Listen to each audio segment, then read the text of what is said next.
मित्रों नमस्कार। सुधीर पांडे पूर्वांचल के यूट्यूब चैनल पर स्वागत है, अभिवादन है, अभिनंदन है। आप जानते हैं लालू यादव, नीतीश कुमार, राहुल गांधी, सारे जितने ये आई.N. ये सारे लोग मिलकर जाति जनगणना के पीछे पड़े हुए हैं कि जाति जनगणना होगा तभी देश में विकास होगा।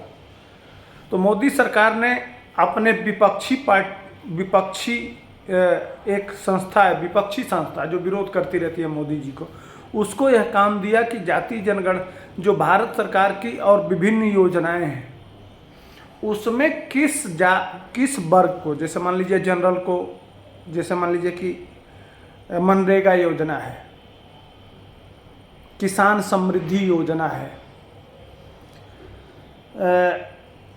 प्रधानमंत्री आवास योजना है, शौचालय है, जो भारत सरकार की योजना है उसमें किस वर्ग को कितना लाभ पहुंचा, जो पैसा मोदी ने दिया वह किस वर्ग को लाभान्वित किया, कितना प्रतिशत, उसका डाटा आ गया है। जब वह डाटा आप देखेंगे तो यह जो तमाम तरह के लोग जो जाति जनगणना पे सवाल उठाते थे, इनके मुंह में मोदी ने कालिख पोत दिया है। हर योजना में कहीं पे 50% तो कहीं 60% लाभ मिला है ओबीसी को और SC/ST और शेड्यूल ट्राइब्स और शेड्यूल कास्ट को। सिर्फ 10% से कम जनरल लाभान्वित हुआ है हर जगह। ये जनधन योजना से लेके और सारी योजनाएं जो लाभकारी योजना जो प्रैक्टिकल जमीन पे जा रही हैं, जैसे मान लीजिए स्वास्थ्य बीमा योजना ही है 5 लाख वाला, उसका चेक किया गया तो वो 63% ओबीसी लाभ पाया है। हर योजना भारत सरकार का।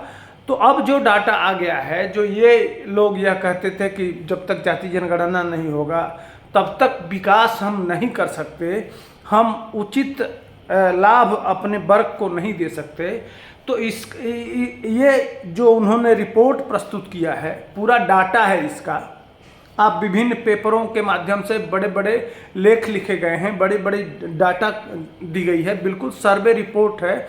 यह नहीं है कि सिर्फ भारतीय जनता पार्टी के स्टेटों का ही सर्वे है, वह स्टेट वाइज सर्वे भी दिए हैं कि कहाँ कितनी आबादी है। जैसे उत्तर प्रदेश में 49% के आसपास ओबीसी है और 34% के आगे थी, लगभग 30-32% वहाँ जनरल है, बाकी 28 से 20% के आसपास SC/ST है।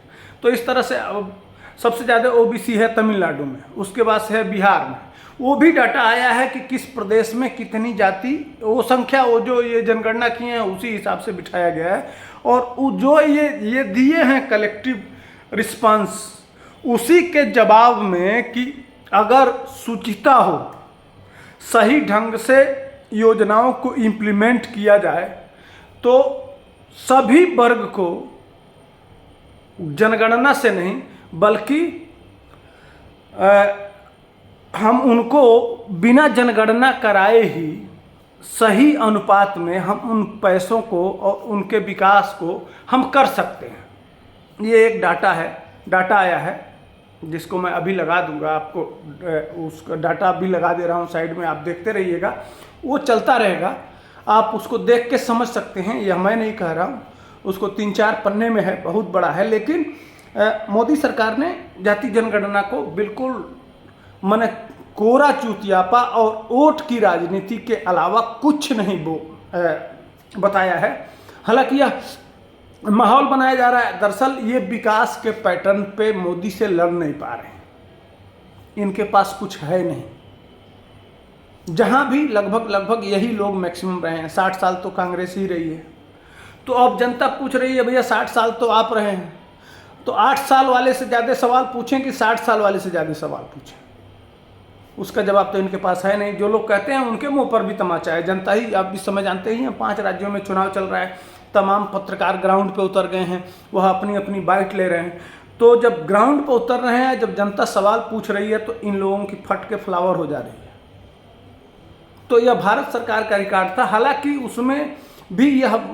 उसमें भी छांटा गया है कि कौन कौन लोग ज़्यादा लाभान्वित हुए हैं। तो उसमें ओबीसी में भी 2-3 जातियां ही लाभान्वित हुई हैं। मैं वो किसी जाति की बात नहीं कर रहा हूँ, न करूँगा, हम इतना हल्का बात नहीं करते हैं, लेकिन उसमें स्पेशल कुछ जातियां लाभ हुई हैं। बाकी जो अति पिछड़ा है या अन्य, वो मुद्दा बनाना भी नहीं चाहता हूँ, लेकिन नीयत साफ हो, आपको अपने परिवार के लिए नहीं करना हो,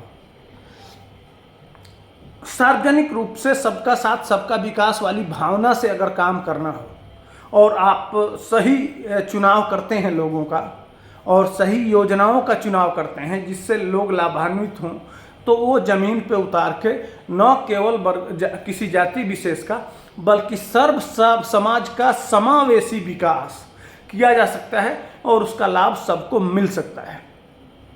ये इस रिपोर्ट में आया है, तो मैंने कहा कि आपके बीच में ले जाना चाहिए इस विषय को, और आपको दिखाना चाहिए कि यह बहुत करारा तमाचा मारा है भारत सरकार ने इनके मुंह पे।